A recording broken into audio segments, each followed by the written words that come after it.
Have you ever wondered what it would be like to be able to craft musical instruments for famous composers such as Mozart, Beethoven, and Bach? Well, now you can actually experience that a little bit with Paverson Games' new title, Luthier, the Art of the Instrument.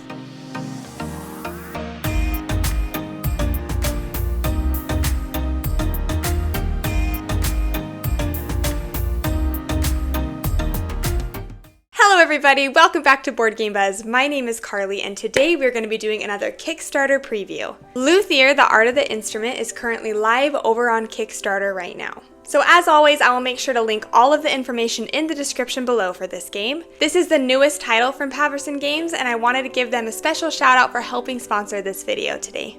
Luthier is a game for 1 to 4 players, plays in roughly 90 to 150 minutes, and is for ages 14 and up. Your family of artisans will pursue prestige by satisfying patrons' requests for the fine instruments, moving performances, and necessary repairs. Over the course of the game, your family of workers will grow and secure more patrons, obtain plans to build beautiful instruments, rehearse performances. In exchange, patrons will reward you with gifts, but be warned, patrons will lose patience if they are ignored for too long. They will abandon you and diminish your family's prestige. Other families will contest your prestige as players maneuver to claim coveted first chairs in the orchestra. Whatever family ends with the most prestige will be labeled as the best artisans around.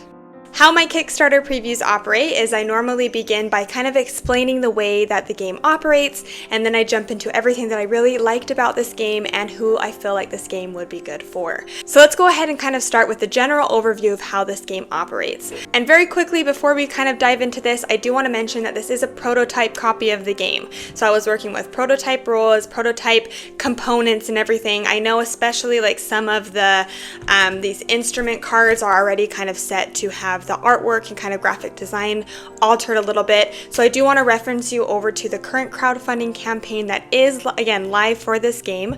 All of the links will be in the description below to kind of see what they have kind of planned for this game, the more kind of finalized ideas that they have currently in the works. But diving into a typical round of this game, I do want to mention that this game is definitely a heavyweight game. This is Paverson Games' heaviest game yet. So as I go about explaining this game, I am just going to kind of do a general overview. I'm not going to get, a point by point, round by round basis. I'm just going to kind of be giving you a general idea of how every single round tends to flow. The game will take place over 6 rounds as depicted here on the top of the board. Currently my microphone is covering it. So generally what you're going to be doing is you have your own personal family board that comes with your own little family. You get to kind of select what family you want to be playing as, and each of those families gives you certain abilities and kind of some starting resources that you begin the game with. Throughout the game you will be trying to vie for certain patrons who, when you are able to collect them, they get added to your board, and every patron wants you to craft certain instruments for them. So you'll be collecting instruments, crafting them by spending the necessary resources in order to do that. Sometimes some patrons also can be fulfilled by performing a song for them or by repairing some of their other instruments that they might have. As you go about fulfilling these patrons' needs, you will be able to score prestige points for that. The patrons are a little bit tricky though, because their patience, they only have so much patience for you and your timing. Every single patron has a little cube associated with them, and the beginning of every round that cube will slowly move a little bit more to the right, and if that cube ever reaches the far right space, well then you lose that patron and unfortunately lose quite a bit of victory points along with them. But that's kind of essentially what you're going to be doing, is gaining resources, gaining patrons, and then spending those resources to, again, craft instruments, put on performances, repair certain items for your patrons, again, all in the hopes of trying to walk away with the most prestige. At the beginning of the round, there's a couple things that players are going to do. The first thing you're going to do is you're going to take a look at your own little personal player board and see if you have any start of round bonuses. These are depicted by a little flame icon, so you'll go through and be able to activate any of those that you might have. The next thing that you will be doing is advancing your patron cubes. Now again, these cubes represent your patrons' patience that they currently have with you. So you do kind of want to be mindful of that, but as that cube advances, is you do actually get some gifts for your patrons. Some patrons will give you resources. Some will help unlock apprentices for you, which again we'll talk about a little bit later. So everybody will go through and advance all of their cubes on all of their patrons by one. The next thing that players will choose to do is this is the point where you are able to actually place the instruments that you might have in your hand onto your workshop. On your individual player board, you actually have 4 locations that hold instruments for you. You have your roughing bench, and then you also have your refining bench. In order to successfully craft your instruments, you have to have them on your roughing bench, pay for the resources, then it actually moves over to your refining bench, which then you'll be able to, again, pay the resources for, and then that's when those instruments are considered finished. At the beginning of the round, you can't actually pay for the resources to transfer them from one side to the other or to finish your instrument. That is done throughout the worker placement section of the game. But again, at the beginning of the round, that's when you can initially place 1 or 2 instruments onto your roughing area of your board so they're ready for the worker placement section of the game. Now we're going to move on to the planning phase of the game. The planning phase is when you will actually be placing your discs or your workers onto certain locations on this main board. You also have a couple of areas that you can place workers on your individual player board, so we'll touch on that in just a moment. Each player will begin the game with 3 workers, valued 1, 3, and 5. And going in turn order, players will take turns placing their workers onto certain locations. Right here at the salon is where you can actually purchase patrons, which then you will add those patrons to your board. Performing is where you get to put on plays. You'll be rolling dice to see how well your performance is. Over at the guild, you're able to collect plans that allow you to craft future instruments. The repair action allows you to repair certain instruments that are broken at the time. Some of the instruments that you repair can help fulfill your patrons' needs as well. The balcony location allows you to alter turn order a little bit for the following round. And on your personal player board, there's also 2 locations. One of them is to help finish the instruments that are on your roughing bench.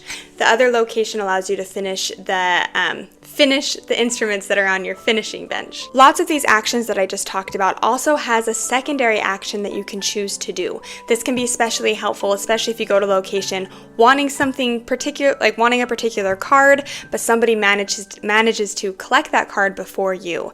So for example, if I came over here to the guild, if somebody took an instrument that I really wanted, well, there is a secondary action, and that secondary action would be, instead of collecting the instrument, I could instead choose to collect one metal resource for me that, again, I can use at a future turn. And on top of that, every location actually has another ability that will activate and trigger if you visit that location with a 4 value worker or higher. And your 2 locations on your personal player board actually give you little bonuses if you go with a 3 or higher or a 5 or higher chip. For example, if I were to go here and I had a value 5, well, that means that because I have a value 5, yes, I can finish roughing one of my instruments, moving it over to the other side. But then I can also do it for 1 less resource, and I can also gain 2 inspiration for doing that because I went there with a value 5. We'll talk about inspiration in a little bit, but inspiration can definitely be very helpful. That is essentially what the planning phase is you have your chips and you go through one at a time, placing all of your chips down onto this board. I do want to make something very clear. Unlike most worker placement games where a lot of worker placement games where there's a location, you place somebody there and nobody else can go there, this game is opposite. You can put as many chips on a single location as you want. So during this planning phase, you'll just keep stacking until everybody has their chips placed out. You even can place your own chips on top of a location that you've already been to. So that would just allow you to perform that action twice. Once everybody has placed all of their chips, then you move on to the resolution phase. This is the really interesting part of the game. During the resolution phase, that's where this little, what is this called? This is the phase where this little resolution board comes into play. But again, following turn order, what you will do is let's pretend I was first in turn order this round. What I would do is I would collect this board. And then me, being the first player, I get to choose what location on the board activates. I can choose any of them. So what I'm going to do is I'm going to go ahead and choose the perform action. I will select all of the tokens that were placed on this location, and starting with the first, going down to the second, and then the third, I will place them in the order that they were placed on the board. Then I will go through each one, flipping them over, revealing their value. So it looks like we have a 5, a 3, and then we have another 3. At this point, you will actually go through and rearrange the discs based on their number, 5 being the greatest and 1 being the least. If there are ties, like for example these 2 3s, whoever went first gets priority. So the way I flip this over is actually, I won't change anything about this particular one. So in this case, even though I'm first player, and I picked that this location performed, whoever is yellow is actually the one that gets to activate this location first. Then moving on to green, and then finally red. This little board really helps kind of keep things nice and neat and helps you remember whose turn it is, because sometimes it can kind of get a little bit confusing. So what you would do is you would say, okay, yellow, go ahead and activate.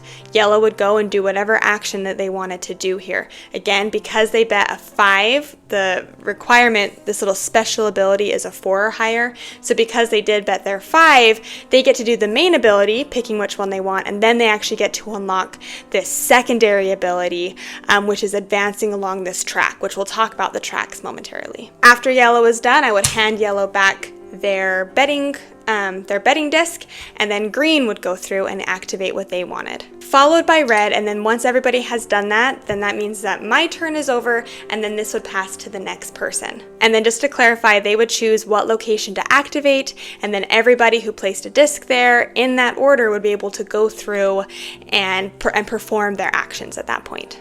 There is this marketplace down here at the bottom of the board, and once per turn you can choose to forego your disc action and instead be able to visit the marketplace. Primarily what the marketplace does is you're able to spend coins in order to gain resources. Getting those resources are very hard to come by, so sometimes it's worth it to give up the ability that you could have had just simply to get resources, because you really need those sometimes. So we're going to fast forward a little bit and pretend that every single one of these locations has been activated.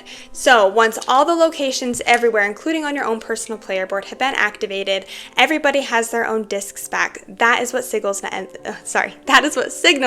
of the round. There's a little bit of cleanup that you kind of have to do just to simply reset for the next round.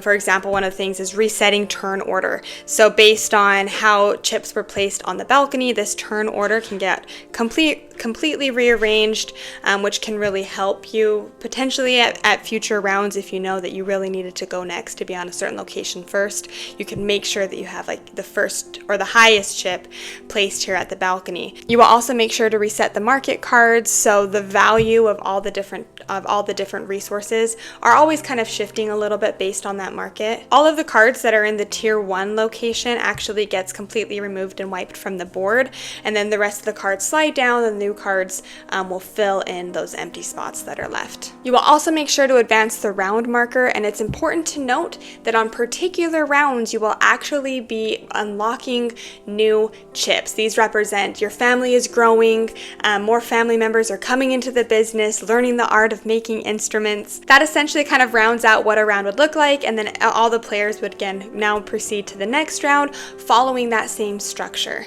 Now I'm going to briefly explain some other kind of minor things that I didn't really explain.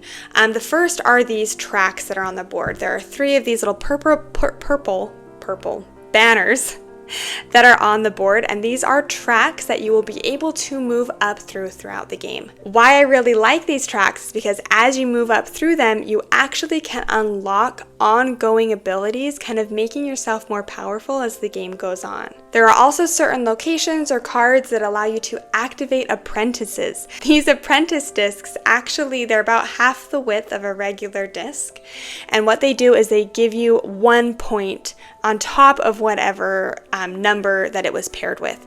So for example, if I used it with a 4, well then now that location, because I have a 4 disc and then also a 1 disc, now it actually counts as a 5 for me. So those apprentices really kind of help give you a little bit more of an edge, especially if you particularly want to go first in a couple locations. You could use your 5 one area and then a 4 plus an apprentice, so you essentially have 2 5s that are out of the board. During every game, you will also have personal goals that you are going for and also shared goals that are shown here at the top of the board.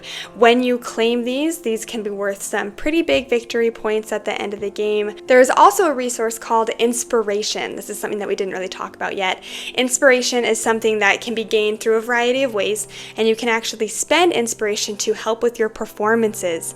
You can help with purchasing these higher tier, these more expensive cards that are up here on the board. They also can assist you in your instrument repairs. So it's nice because it's a resource that gives you a little bit more variety on how you can actually use it. I also want to touch a little bit more on this orchestra pit here in the middle of the board.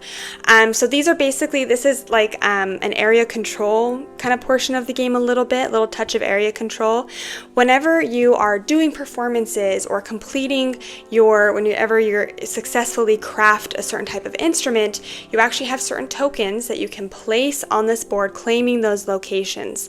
And all these locations, once you claim them, will give you some sort of little benefit for that. It's divided up by the different eras of music that you find in here. There's romantic music, classical music, and then baroque music. Is that how you pronounce it? And then it's also divided up by the type of instrument that you will be crafting or repairing. Now, patrons are arguably like the biggest part of the game. You really want to be fulfilling your patrons.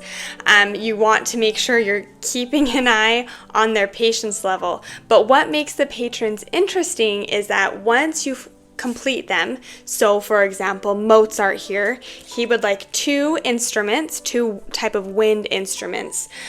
When you are able to completely successfully complete him, it's actually really cool because these cards actually flip over and then tuck along the top of your board, which then gives you an ongoing ability for the most part for the rest of the game. So the more patrons that you're able to fulfill, the more kind of like powerful you become, and you're able to kind of unlock more and more as the game goes on. I really hope that overview gives you a kind of a general idea of, at least hopefully it gives you a vibe of how this game kind of performs and plays out round to round. But we are going to go ahead and kind of jump into now what I personally really enjoyed about this game and who I feel like it would be good for. The very first thing I wanted to talk about is obviously this is a heavier weight game. And in my opinion, why I feel like this game is kind of on the heavier side is because of that timing element.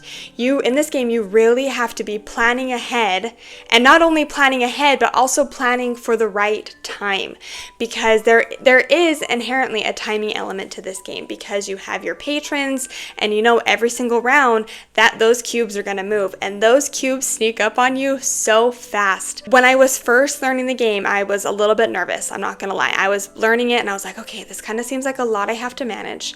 But after playing it, I just love the timing element in this game. It really does keep you on your toes, and it's interesting because you have all these locations, and for me personally, I want to be able to do this location, then this location, and then this location. And it's hard because sometimes, even if you really need 2 abilities, somebody else around the table can kind of swoop in and change that up. And so it was fun for me personally to be able to play this game and having to reorder what I was trying to do around the way that the table was making the game swing. Honestly, the best way that I can put it is that it just really keeps you on your toes. It's something that I really needed this so I can unlock this, but now it's out of order. So now what can I do? How can I still make the most of this location even though this one activated before this one? So if you enjoy that level of planning ahead and really having a plan, and then having somebody come in and kind of change that up. And so you have to really kind of alter and figure out ways to still be able to do what you want, maybe just not in the way that you were originally planning, then this is definitely one that I think you should look into. Because there's that level of interaction around the game, I definitely think I would personally recommend this for that 3 to 4 player count. Kind of hits that level of interaction that I want from this game personally. Something that really surprised me about this game too was the theme. I really fell in love with the theme of this game. So I'm personally like, I'm not a musician. I wish I was, but I'm like, I'm not a musician. I don't really like know too much about like classical music and classical instruments, and like it's just not really my forte. So I was interested in trying it, but I kind of had lower expectations for the theme. But once I sat down, learned the game, I remember I was playing through it and I just thought to myself, okay, I really love this theme. For me personally, the theme did kind of shine through. I wouldn't say it's like the strongest part of the game. It's probably not the strongest theming in game, but for me, I felt like I really enjoyed the mechanisms mixed with the theme. I loved how you would have your instruments and then you would have them on one side of the board, on your roughing board. You would have to pay some resources, and then they would transfer over onto the other side of your board and you had to like finish it out. I really liked, because it kind of felt like you were crafting the instrument a little bit. I liked how the game goes on. You get more workers, right? Your family's growing and you're bringing more people into the business. But something that I really, really liked about the game is how obviously your patrons are huge, right? They're like, in my opinion, the biggest part of the game.